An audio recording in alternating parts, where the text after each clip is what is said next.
Let's continue on with some shows. The Dick Van Dyke Show. Dick Van Dyke Show. That was great. I'm a big fan. I did a few of his features and comedies and loved his kind of humor. I loved the few stand-up shows he did and specials he did. And I thought, as a couple, they teamed up very well. And he did such great falls all the time that he was, it was fun to do. And then the audience was ready for it before he even opened the door, so it was good. What kind of tone did you have to set for that show? What kind of What tone did you set for that show? For that show? Explosive laughter. Well, there was a lot of expectant stuff. There was so much physical that this takes another bank of laughs to really match the physical type, definitely as opposed to My Three Sons, where that wouldn't be much of that happening. Like what kind of laughs would be in that bank for physical? Sudden, square front ends, explosive. Punchlines also get, when a punchline blows your mind, that would, as a surprise, would be explosive, but physical always gets explosive stuff. Now that show was notorious for having a few of the longest laughs. The longest laugh that I ever took when we were building tracks was from a Mary Tyler Moore show. And it ran 1 minute and 30 seconds, I think. 1 minute and 30 some. It was so long that I couldn't use it. I had to cut it down to fit on any of our track allowances. But that type, if there's something that really hits an audience, not followed by a line they have to cut off to listen for, they'll go on and on if they're really into the show.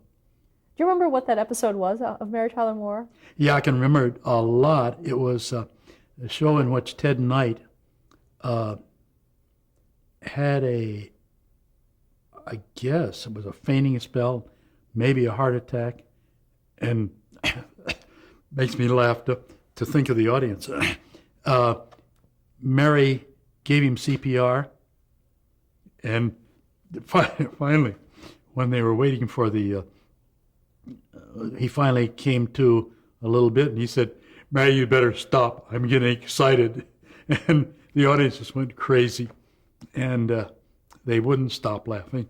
They sort of, I think by then the director was hoping they'd slow down because he had to get some more show through the half hour. Excuse me for laughing at my own retelling. Any other anecdotes from the Mary Tyler Moore show, working on that?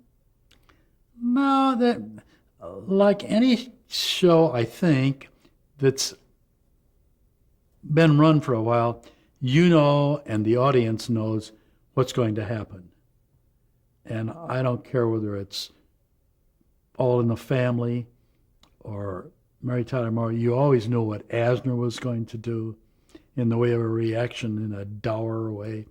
And so it was, I guess it's sort of familiarity is what makes it easy and fun to do.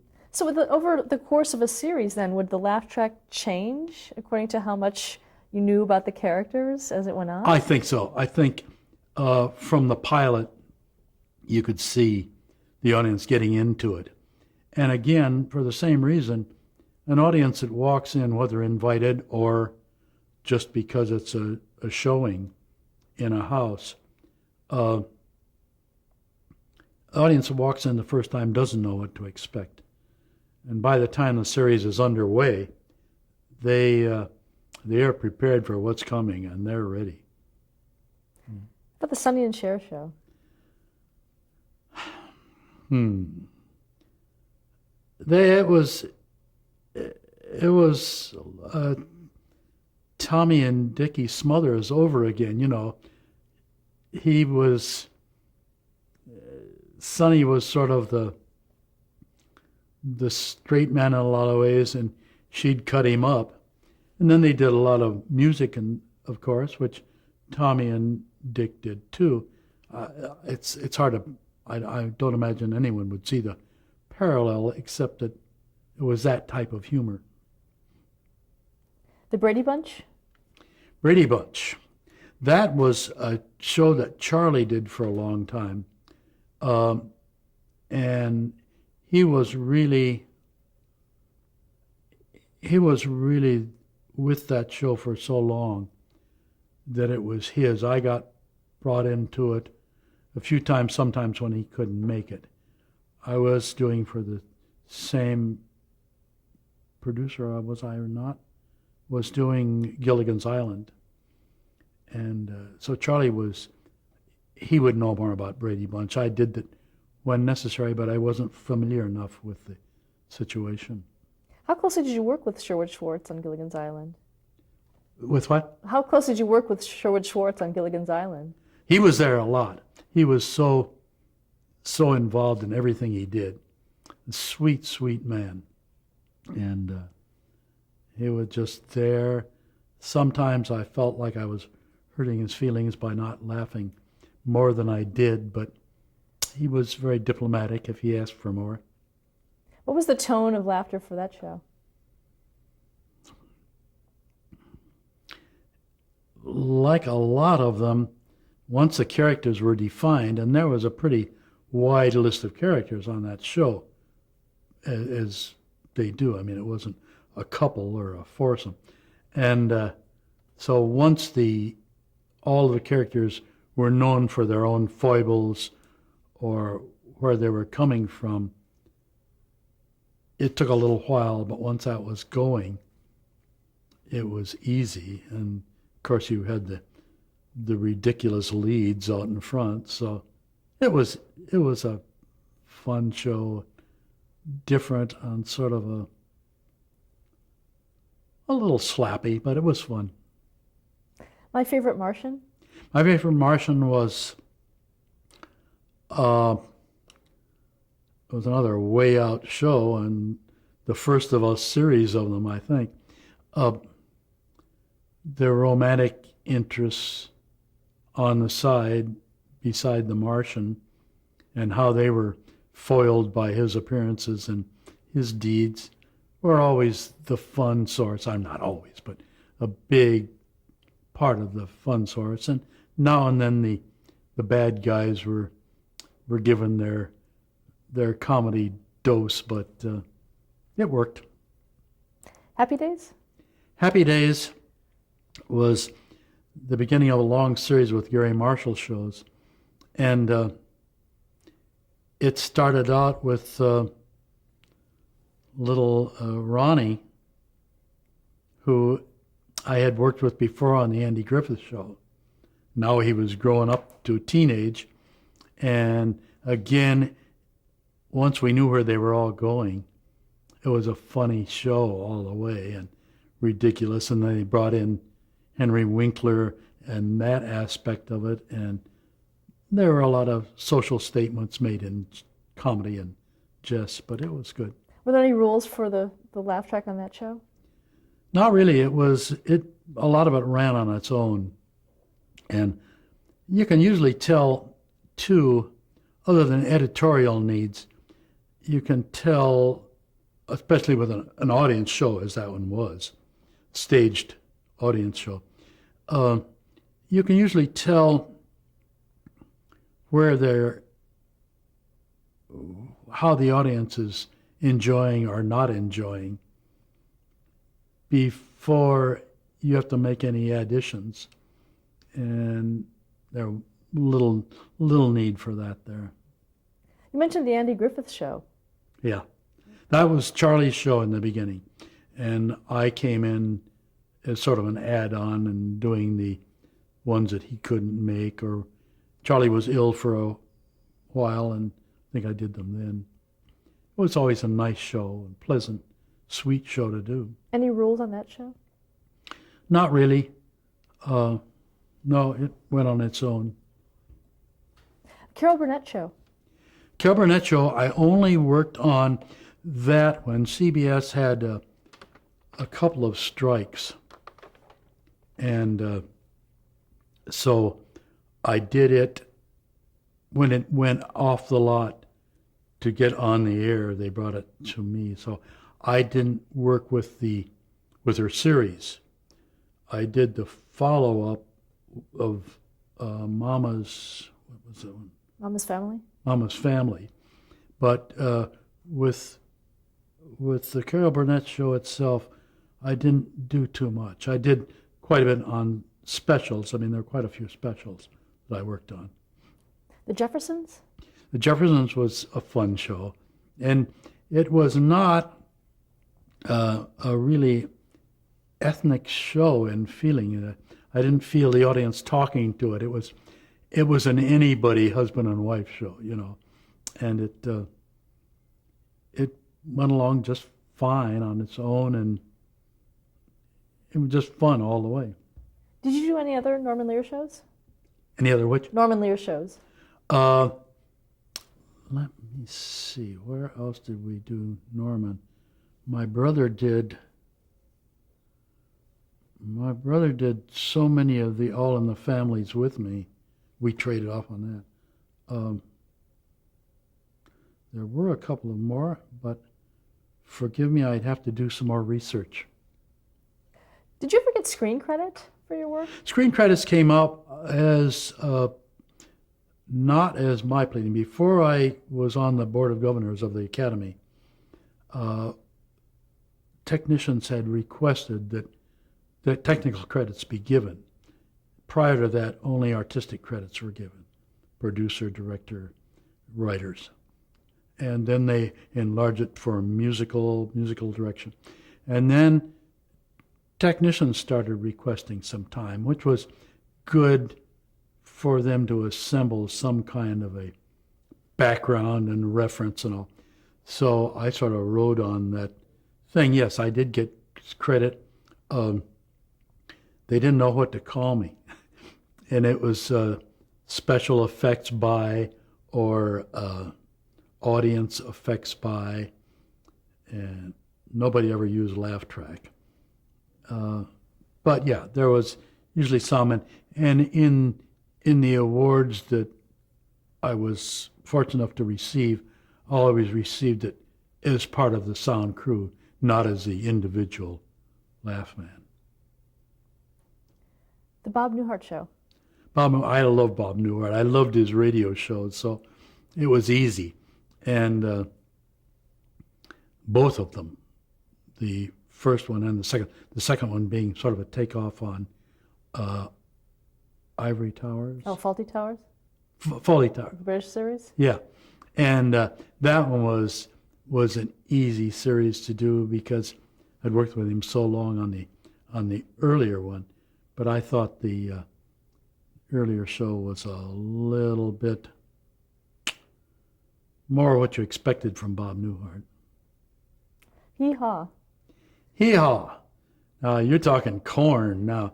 I mean, those, that humor was dog patch. That was just knee-slapping humor all the way, and it was easy, it was boisterous, and corny. Fun. Did you have any kind of special considerations for the track for that show? Oh, yeah. Yeah, that kind of, it was a melange of different things that we'd put together. And then they had, I forget if we did some shows without audience, but those that were done with audience we used. What about, just thinking about regional laughter. Is there such a thing as regional laughter? Was a New York audience laugh differently than the California audience? Well, not so much laughter. Audiences, I have done a lot of things in Washington, D.C., and some things that were done for various and sundry presidents. And Washington being Washington, everyone would hold off on the applause or the laughter or the cheering till they saw what the president was doing or what the chief in the office was doing or what the head of the Senate was doing. And so it's sort of a tentative building type laughter, always restrained. I mean, there there weren't very many unrestrained carryaways. That would be Washington. Canadians, if I did a lot of shows in Canada, Canadians like ribald humor, and they really dig it. So it was easy to get explosive laugh at not off color, but ribald jokes, yeah. What about within North America, within the United States? Within the United States, not so much on laughs. By now, television, everyone sees it all over the country, and they're exposed to every feeling, if you know what I mean. Other than the ethnic qualities, I haven't seen much. Pageants, we did pageants of Miss Universe, Miss America, Miss Teenage America, and all. And that was local because we shot it all over the world. And what we did in the United States was more or less local enthusiasm in a lot of cases, because the audiences that were watching were audiences that were from that place, whether it was Wichita, Kansas, or South Padre Island in Florida. You know, it was just local, so they all joined with it. You mentioned ethnic audiences. Yeah, back to that one. Well, what made me think of that again was I did one pageant in Mexico where Miss Mexico didn't make it to the final qualifications. So I had to ask the audience mics to be pulled down, because everything that happened after that was Hispanic booing and hissing and whistling and displeasure. So it was not so much, it was more nationalistic, I guess, than ethnic, I suppose. But as far as, did a couple of Hispanic shows where now and then there'd be a few words in Spanish thrown out. I trying to remember the titles there. There's actually one going on now, but it had a pretty good audience. When they had audience, when it was live, it would there'd be a lot of Hispanics there, and they would dig the ethnic humor right off the bat, you know. What about shows for international export? Do you ever have to change a laugh track? Usually, if you mean for in the case of subtitles. Yeah, when a show goes into syndication or they decide to air a show in another country. Yes. Do they keep it? In most cases that I'm familiar with now, I'm surprised that this didn't happen earlier with forethought. But usually when they take out the dialogue track, they have to take out everything, especially on a live show.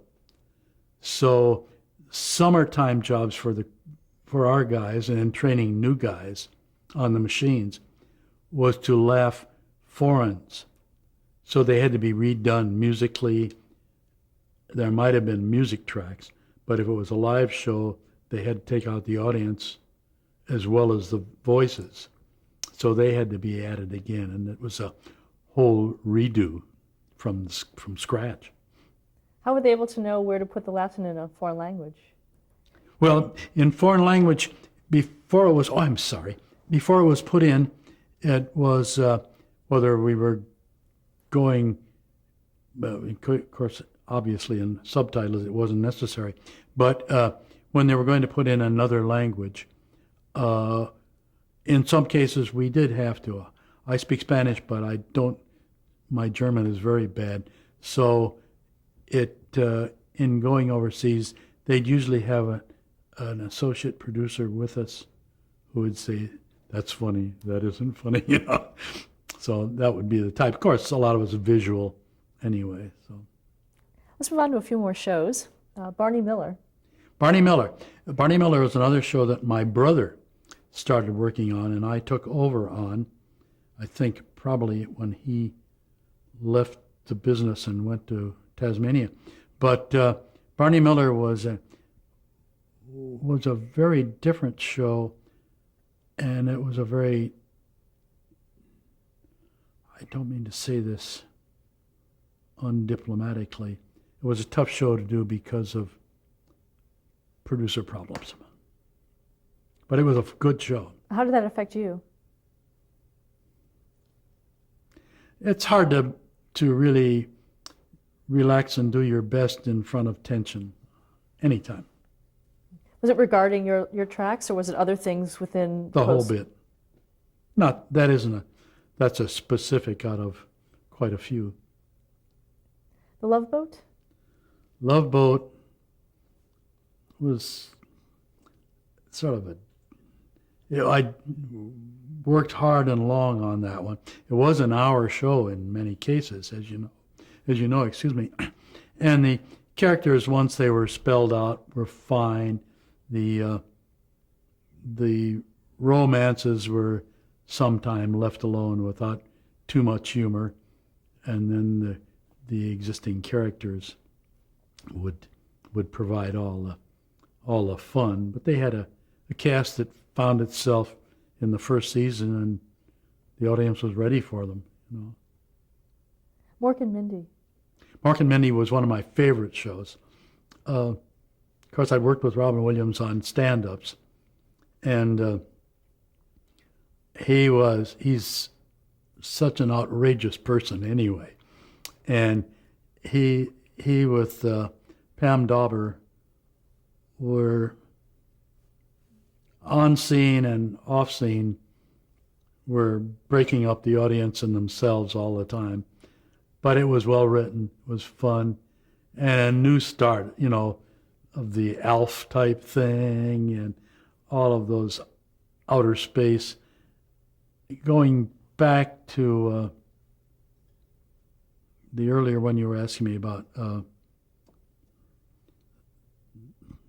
Happy Days? Pardon? Happy Days?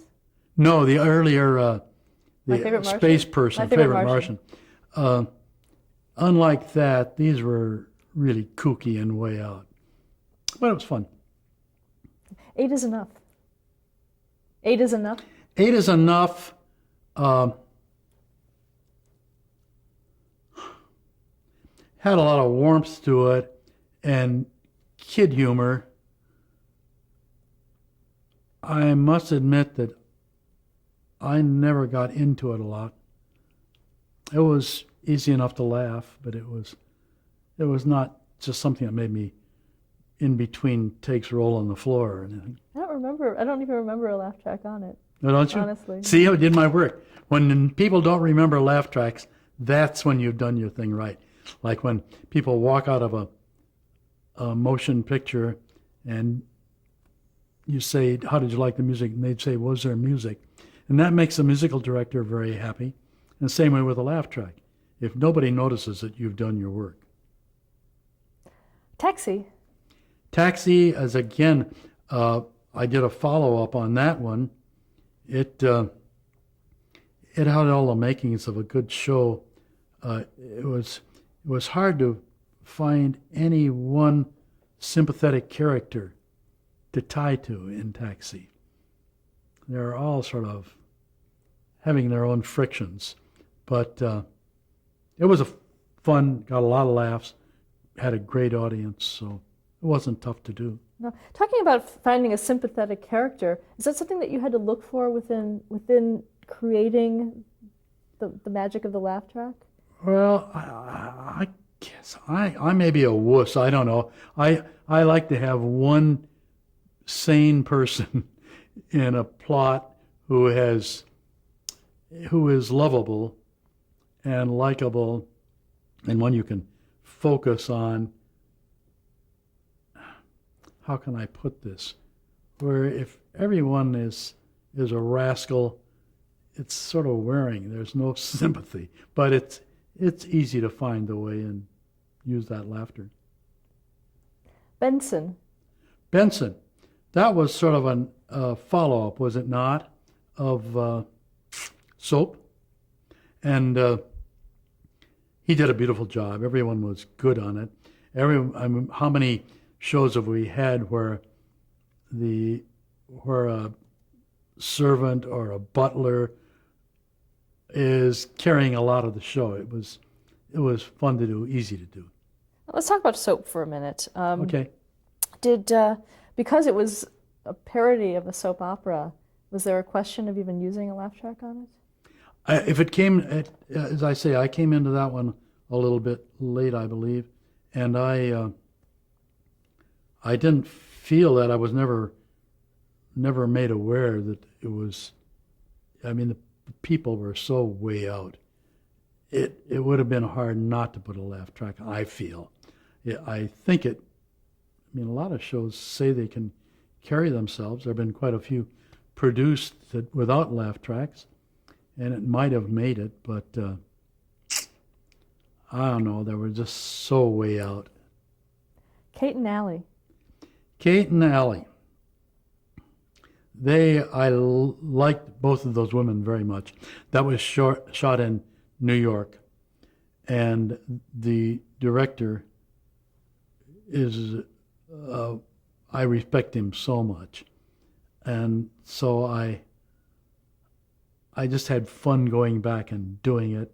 It was the only problem for me as an individual, my own case, is that I'd usually have to fly back at the end of Friday's work on the red eye and go back to New York and shoot possibly 2 shows and get back on the red eye Sunday night and get back in time for Monday morning. So it was sort of exhaustion time.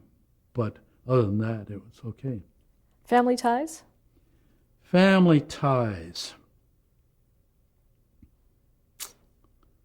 I'm trying to think of any instance. It did well. It held its audience and held on for, I believe, 3 seasons. I just can't think of anything particular about it. Rolled on its own. Did you do a lot of work with animation? We did things for, and I went through this, and I knew the producers of both of them. Wait a minute. Wait a minute. I'll get there. The Pink Panther series I did, and all of the ones out of the studio of, starting with Flintstones and all the ensuing series that came out of the Flintstones, the Jetsons, and those did put the laughs on those, yes. Oh, that was Hanna-Barbera. Yeah. Now, what kind of laughs did you use? How did you decide what to use for an animated series, which obviously didn't have an audience? That was sort of determined in the first few shows, what would work and what wouldn't work. And once I knew what the producers wanted, stayed with those reactions. And because it was preposterous situations and more or less aimed toward a young audience, it was pretty easy. Let's stop there to change the tape. Okay.